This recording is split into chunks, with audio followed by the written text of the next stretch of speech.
Media में हमारी जनगणना की बहस सुनते हैं तो चारों पांचों के पांचों ब्राह्मण समाज के लोग बैठे होते हैं। एक भी लोधी नहीं, एक भी जाट नहीं, एक भी कुशवाहा नहीं, एक भी पाल नहीं, एक भी साहू नहीं, एक भी तामगान नहीं, एक भी सोनी नहीं। लेकिन वहां पर आरक्षण को डिफेंड करने के लिए पाठक बैठे हैं, राजपूत बैठे हैं, कोई सोनी, मतलब ऐसे लोग बैठे हैं जिनको वो खुद ही वो हमारा विरोध कर रहे हैं और खुद ही डिफेंड कर रहे हैं पार्टियों की तरफ से बैठ के। इस देश के अंदर बहुत बड़ा छल किया जा रहा है। हिंदू मुस्लिम का मुद्दा, वक्त का मुद्दा, लव जिहाद का मुद्दा, तमाम प्रकार के जितने ही मुद्दे हैं सारा का सारा आरएसएस की प्रयोगशाला से निकल के आ रहा है ताकि पिछड़ा वर्ग को ये हक ना मिले, जनगणना ना हो। अरे हम किसी को रोक थोड़ी रहे, सवर्णों की हो, ब्राह्मणों की हो, राजपूतों की हो, सबकी हो, जितने भी देश के अंदर रहते हैं। पता तो चले कि तुम्हारी संख्या कितनी है और तुम कितना हिस्सा झूठे पाखंड से और षड्यंत्र से लेके बैठे हो।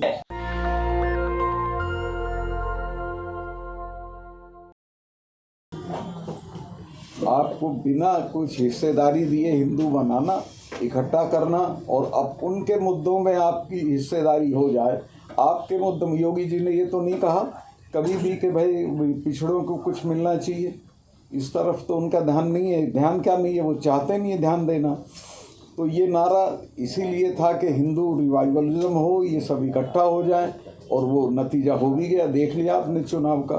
तो ये नारा टैक्टिकल, इनके जो सवर्ण लोग हैं अब समाज में जो पहले से आरूढ़ हैं सब जगहों पे, ये उनका नारा है, ये भारत के समूचे समाज का नारा नहीं है। सर, किसान आंदोलन जैसी आपने बात कही है तो ये कब से शुरू करेंगे, क्या इस पर? ये लोग बताएंगे, करने वाले हैं, हम तो हिस्सेदारी करेंगे। आपका किस तरह सपोर्ट मिलेगा सर? जी सर, आप किस तरह से सपोर्ट करेंगे इसको? जैसे मैंने किसान आंदोलन में सपोर्ट किया था तब तो मैं गवर्नर था, उसके बावजूद मैं प्रधानमंत्री के पास गया और मेरा झगड़ा हो गया उनसे 5 मिनट में, तू मैं हो गई। और मैंने उनको कहा कि नहीं ये गलत है और आपको किसानों की बात सुननी चाहिए। 2 महीने बाद माफ़ी मांग के कानून वापस लिए उन्होंने। तो आप भी अगर धरना, प्रदर्शन और जितने भी लोकतांत्रिक तरीके होते हैं लड़ने के वो करेंगे तो आपकी कामयाबी हो जाएगी। सर, क्या लगता है लगातार कई सालों से ओबीसी महासभा धरना प्रदर्शन कर रहा है, ज्ञापन दे रहा है, लेकिन अभी भी तक मांग पूरी नहीं हुई है। क्या लगता है इतना बड़ा जो प्रदर्शन का जो ऐलान किया जा रहा है, इससे क्या सरकार अभी कहाँ हुआ भाई? अभी तो दिल्ली के स्तर पे तो ऐसा देखो, दिल्ली ऊंचा सुनती है। दिल्ली के स्तर पे जब तक नहीं होगा तो आप कहीं करते रहिए जगदलपुर में, उसका असर यहाँ नहीं आता। दिल्ली के लेवल पे एक बार आपको पूरे देश से संगठित करके समाज को लाना पड़ेगा, लड़ाना पड़ेगा। सर, जाति गणना आप बात कर रहे हैं, जाति गणना होनी चाहिए, किन जातियों की बात कर रहे हैं? सभी जातियों। नहीं, किस धर्म की? सभी। वैसे तो सब धर्मों की होनी चाहिए। ये मेरे क्वेश्चन सब धर्मों की होनी चाहिए। हर धर्म में जातियां हैं, बहुत सारी। हाँ, मुस्लिम तो सबकी होनी चाहिए या खाली और की? नहीं, वहाँ भी उनमें भी बहुत अन्याय है पिछड़ों के साथ।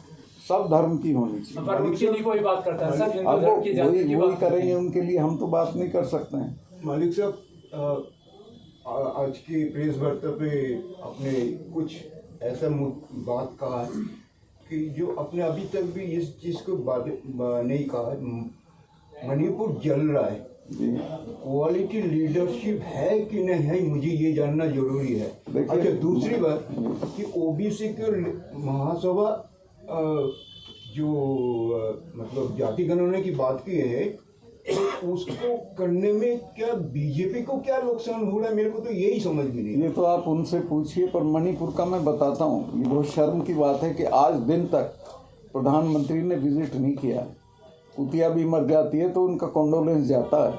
मणिपुर में कितनी किलिंग्स हो गई हैं, पूरा समाज 50-50 बटा हुआ है और बहुत ख़तरनाक स्थितियाँ। मेरी तो खैर ये जानकारी है कि एक वर्ग को तो सरकारी वेपन दिए जा रहे हैं और दूसरे वर्ग को दबाया जा रहा है, और उसका नतीजा होगा कि वो कल को चाइना से वेपन मांगेंगे, किसी और से मांगेंगे और विखंडन की प्रक्रिया शुरू हो जाएगी। मणिपुर जो एक सेटल्ड स्टेट थी, उसको इन्होंने अपनी राजनीति के लिए ख़राब कर दिया। तो फिर मणिपुर मतलब बोलना चाहते हैं कि it will not get the fair and law and order situation. अभी मणिपुर के साथ फेयर डीलिंग नहीं हो रही है। प्रधानमंत्री को खुद जाना चाहिए, दोनों वर्गों से बात करनी चाहिए बैठा के, और जो चीज़ें सरकार के स्तर पर होनी चाहिए वो कर देनी चाहिए। Thank you. महेंद्र जी, आप थोड़ा बता दीजिए जी, ये जो आंदोलन आप करने वाले हैं इसकी क्या रूपरेखा रहेगी, कहाँ से शुरू करेंगे, दिल्ली में कब तक पहुँचेंगे, इसके बारे में थोड़ा बताइए। नोटिफिकेशन अगर जनगणना का होता है, जाति जनगणना का नहीं होता है, तो जनवरी के फर्स्ट वीक में हम सभी राज्यों से अभी हम लोग लगातार मीटिंग कर रहे हैं और तभी जाके हम एक बहुत बड़े जो मंडल के मसीहा हैं सतपाल मलिक जी को लेके आए हैं, क्योंकि हमारी तैयारी है। अब हम चाहते हैं कि जनगणना हो। विपक्ष भी जिस तरीके से उठाता भर सिर्फ वोट लेने के लिए। अगर वाकई कराना है, राहुल गांधी जी को से अगर हम लोग मिले थे, आप धर्मेंद्र भैया सब 7 लोग मिले थे, टीम हमारी 3 बार मिली, तब जाके उनने वो मुद्दा पकड़ा और हम धन्यवाद देते उनको कि उन्होंने लगातार उठाया। बराबर बोल रहे हैं। लेकिन सिर्फ उठाने से भर नहीं चलेगा, आप उसके लिए हमारा साथ दें। कांग्रेस वाले हों चाहे अन्य पार्टी, जितनी भी पार्टियां हैं, अगर वाकई वो हमारे पक्ष में हैं तो हम जनवरी के फर्स्ट वीक में दिल्ली में सड़कें जाम करने वाले हैं और सभी राज्यों से हम लोगों को लेके आने वाले हैं। तो हम लगातार इस मुद्दे को लेकर सभी राज्यों के साथ कोऑर्डिनेट कर रहे हैं और सारे देश के अंदर जितने भी संगठन हैं हमारे, उनके साथ भी कोऑर्डिनेट कर रहे हैं और ये लगभग तय हो गया है, क्योंकि सरकार खुद कह रही है कि हम जनवरी में नोटिफिकेशन जारी कर रहे हैं।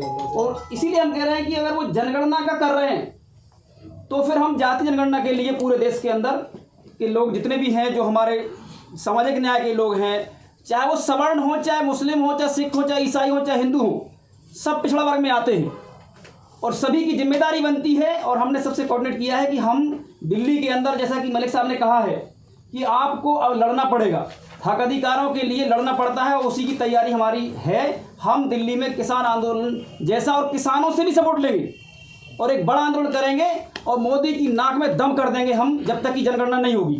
अस्मिता जी, आप भी एक महिला हैं, क्या कुछ कहेंगी? आप भी ओबीसी महासभा में ज्वाइन हैं, क्या कुछ कहेंगी, क्या कहना चाहेंगी इस उसको लेकर, जातिगत जनगणना को लेकर? जी, क्या कुछ कहेंगी? देखिए, जातिगत जनगणना देश में होनी चाहिए और ये एक बहुत बड़ा मुद्दा है जो कि एक नीति निर्माण में, एक अच्छी राज्य व्यवस्था में और सबको अच्छे से अपने हक अधिकार मिल सके, एक अच्छे बजट के लिए जो है इसलिए ज़रूरी होता है।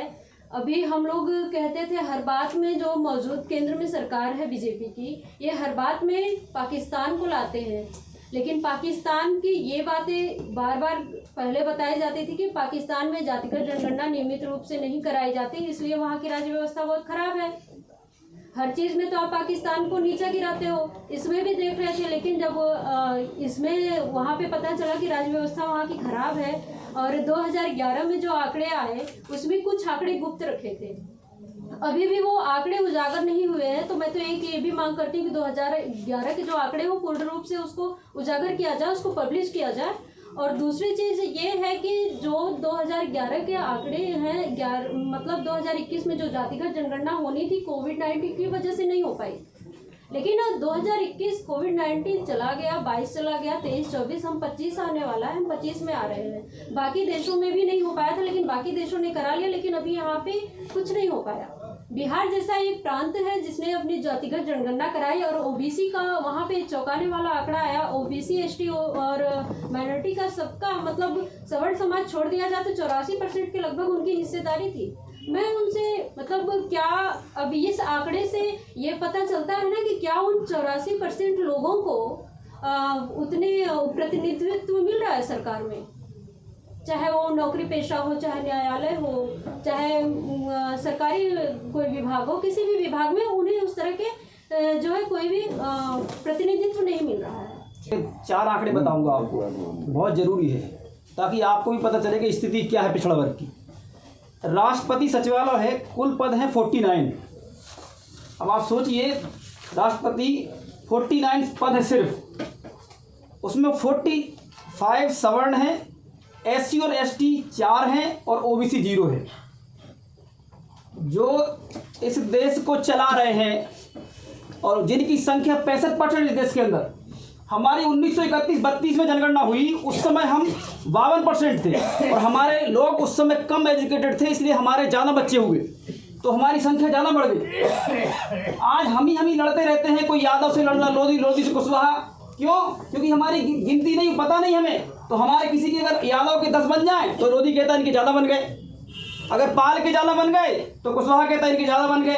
अगर हमारी संख्या निकल के आ जाएगी तो हम जो हमारी 543 सीट है इस देश के अंदर लोकसभा की, उसमें हम डिवाइड कर सकते हैं कि लोधी को इतना होना चाहिए, यादव को इतना होना चाहिए, कुशवाहा को इतना होना चाहिए, जाट को इतना होना चाहिए। 3743 जातियाँ जो ओबीसी वर्ग की हैं उनको उनकी संख्या के अनुपात में हिस्सेदारी मिलेगी। हम कह रहे हैं अगर कम संख्या है तो लोकसभा में नहीं बनेगा तो विधायक तो बनेगा, विधायक नहीं बनेगा टीआई बनेगा, डीएसपी बनेगा, कलेक्टर बनेगा, कुछ ना कुछ तो बनेगा। लेकिन आज की स्थिति में आप देख लीजिए, चाहे नामदेव समाज हो, चाहे सेन समाज हो, चाहे ताम्रकार समाज हो, चाहे सोनी समाज हो, कहीं भी कोई भी नेतृत्व इन समाज को है नहीं।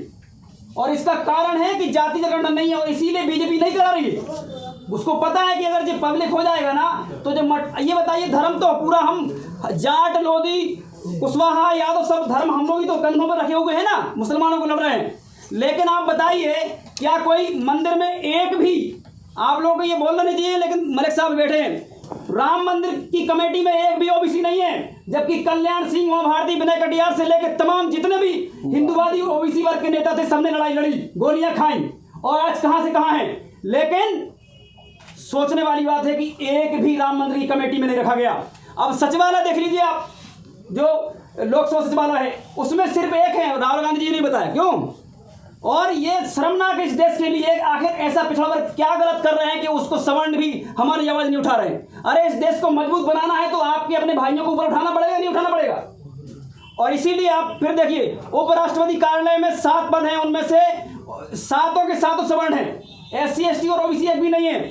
कैबिनेट के मंत्री सचिवालय में 20 हैं, उनमें सवर्ण 19 है, एक भी OBC नहीं है। ये देश चल रहा है। इसीलिए आज आप देश के अंदर कहीं आप चला रहे हो कि हिंदू एकता की बात कर रहे हैं, कहीं यहाँ पे लव जिहाद की बात कर रहे हैं। अगर वाकई जितने भी, चाहे देवकी नंदन हो, चाहे बागेश्वर वाले हो, मैं इसलिए कहना चाह रहा हूँ क्योंकि ये सारे के सारे लोग एक RSS के एजेंट बन के OBC को गुमराह करने के लिए कर रहे हैं। अगर वाकई हिंदू एकता करनी है तो आप अंतर जाति विवाह करवाइए और सारे मठाधीशों को बुलाइए, आप जितने भी देश के अंदर हैं वो तुम्हें आशीर्वाद देंगे और हजारों जोड़े और साथ में अंतरजातीय विवाह करिए, अनुसूचित जाति के साथ सवर्ण साथ लोग करें। अगर देश में अगर बाकी तुमको एकता लानी है, हिंदू एकता करना है, लेकिन ये सब झूठ पाखंड चल रहा है इस देश के अंदर और गुमराह करने का काम चल रहा है, जिससे कि इस देश का सही आंकड़ा निकल के सामने आए। आप बताइए रामायण में कहाँ लिखा है? एक अनुद्र आचार्य हैं, उन्होंने ये कहा कि जाति जनगणना नहीं होना चाहिए। अब सोचने वाली बात है, जो कथावाचक का काम करते हैं वो आज हमारे इस जाति जनगणना का विरोध कर रहे हैं। क्यों? क्योंकि उनको पता है कि जितने भी देश के अंदर ट्रस्ट हैं मंदिरों के, वो सारे के सारे उन्हीं के पास हैं। भाई एक भी लोधी नहीं है, एक भी कुशवाहा नहीं है, एक भी जाट नहीं है। क्या हम लोग सिर्फ हिंदू मुस्लिम में मुसलमानों से लड़ने के लिए बने? क्या हमारी भी हिस्सेदारी होना चाहिए? बॉर्डर पे क्या हमारे लोग नहीं है? क्या हैं, लेकिन हमारे को हिस्सेदारी नहीं है। आप चौंकाने वाले आंकड़े देख लेंगे, ये हमने इनकी ही वेबसाइट से निकाले हैं। और हमारे लोगों को भी शर्म करना चाहिए, थोड़े चूल्हे पर पानी में मर जाना चाहिए सांसदों विधायकों को, कि आप सदन में जाके गुलाम RSS की प्रयोगशाला से सारे के सारे सांसद विधायक बनाए जाते हैं। मलिक साहब एक भी नहीं बोलता यहाँ पे आके, जबकि बोलना चाहिए उनको। आंकड़े चौंकाने का। कृषि, अब ये बताइए कृषि कौन करता है? कृषि तो पूरा पिछड़ा वर्ग ही कर रहा है ना। लेकिन आप सोचिए 274 पद हैं, जिसमें से 259 पद सिर्फ सवर्णों के पास हैं। जो कोई हल नहीं चलाता, मैं उनका विरोध नहीं कर रहा, जो चलाते होंगे ठीक है, जो हल नहीं चलाते, जो कभी पानी नहीं देते, कभी रात में जग के किसान खेत नहीं रखाते, वो लोग आप सोचिए उस जगह बैठे हुए हैं, वो कैसे हमारे देश के किसानों का भला होगा? ये सोचने वाली बात है। रक्षा मंत्रालय में 1379 पद हैं, 1331 पद सिर्फ सवर्णों के पास हैं। अब आप बताइए SC ST सिर्फ 48 है, OBC की कितने हैं? 3 और सिर्फ OBC है, बताइए। अब आप सोचिए सारे के सारे सैनिक हमारे हैं बॉर्डर पे, सारा सब कुछ हमारा है, लेकिन बड़े अधिकारी हमारे नहीं है। इस देश के अंदर बहुत बड़ा छल किया जा रहा है। हिंदू मुस्लिम का मुद्दा, वक्त का मुद्दा, लव जिहाद का मुद्दा, तमाम प्रकार के जितने ही मुद्दे हैं, सारा का सारा RSS की प्रयोगशाला से निकल के आ रहा है, ताकि पिछड़ा वर्ग को हक ना मिले, जनगणना ना हो। अरे हम किसी को रोक थोड़ी रहे, सवर्णों की हो, ब्राह्मणों की हो, राजपूतों की हो, सबकी हो, जितने भी देश के अंदर रहते हैं। पता तो चले कि तुम्हारी संख्या कितनी है और तुम कितना हिस्सा झूठे पाखंड से और षड्यंत्र से लेके बैठे हो। इसलिए ये बहुत ही महत्वपूर्ण प्रेस वार्ता है। मीडिया से मैं निवेदन करूंगा, देश के अंदर आपकी मीडिया को भी हम लोग ही सुन रहे हैं। और हम चाहते हैं, आप खुद सोचिए, जब आप मीडिया में हमारी जनगणना की बहस सुनते हैं तो चारों पांचों के पांचों ब्राह्मण समाज के लोग बैठे होते हैं। एक भी लोधी नहीं, एक भी जाट नहीं, एक भी कुशवाहा नहीं, एक भी पाल नहीं, एक भी साहू नहीं, एक भी तामेगार नहीं, एक भी सोनी नहीं। इस देश की जिन पिछड़ा वर्ग की बात कर रहे हैं मीडिया पे, उसका एक बंदा नहीं है, लेकिन फिर भी मीडिया में आप बहस चला रहे हैं। मलिक साहब, ऐसा होता है मीडिया में।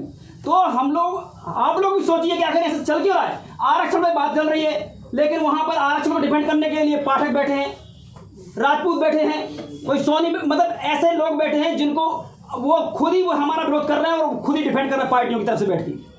तो बीजेपी जो है इस देश के अंदर, देखिए पहले क्या हुआ उससे मतलब नहीं है। अगर वो सबकी बात करते हैं तो फिर जनगणना की बात होना चाहिए। और हम रियल में कह रहे हैं आपसे, आप लोग बिल्कुल छापिए कि हम जनवरी में ये जाम करेंगे दिल्ली अगर हमारी जनगणना नहीं होती है। और मोदी जी अपने आप को कह रहे थे कि हम बहुत बड़े ओबीसी वाले हैं। इसकी 14 में ये कह रहे थे कि मुझे ओबीसी बोल दिया, रो रहे थे। और सरकार सत्ता में आ गए तो एक बार भी इन्होंने कभी भी अपने नाम मुंह से पिछड़ा वर्ग शब्द नहीं निकाला। आप सोचिए, ऐसे निकम्मे प्रधानमंत्री इस देश को मिले हैं जो खुद समाज से आते हैं लेकिन कभी पिछड़ा वर्ग की बात नहीं करती। ये दुर्भाग्य की बात है, हमारे देश के लिए ऐसा प्रधानमंत्री है। और लोग कहते हैं कि हम चाहते हैं, अगर आप अपने आप को बहुत बड़ा प्रधानमंत्री कहते हो और ओबीसी वाला कहते हैं तो जनगणना कराइए ना, क्या दिक्कत है? क्योंकि आप खुद से नहीं चलते, सिर्फ मोहन भागवत आपको चलाते हैं, जिस कारण जनगणना नहीं हो पा रही। सर ठीक, धन्यवाद। मैं एक बात और कहना, नेशनल दस्तक की आपसे गुजारिश है कि अगर इसको बचाना चाहते हैं तो नेशनल दस्तक को सब्सक्राइब करने के लिए रेड कलर के सब्सक्राइब बटन को दबाएं, फिर बेल आइकन की घंटी दबाएं। नेशनल दस्तक को बचाने के लिए बहुत जरूरी है कि हर खबर को शेयर करें, लाइक करें, कमेंट जरूर करें।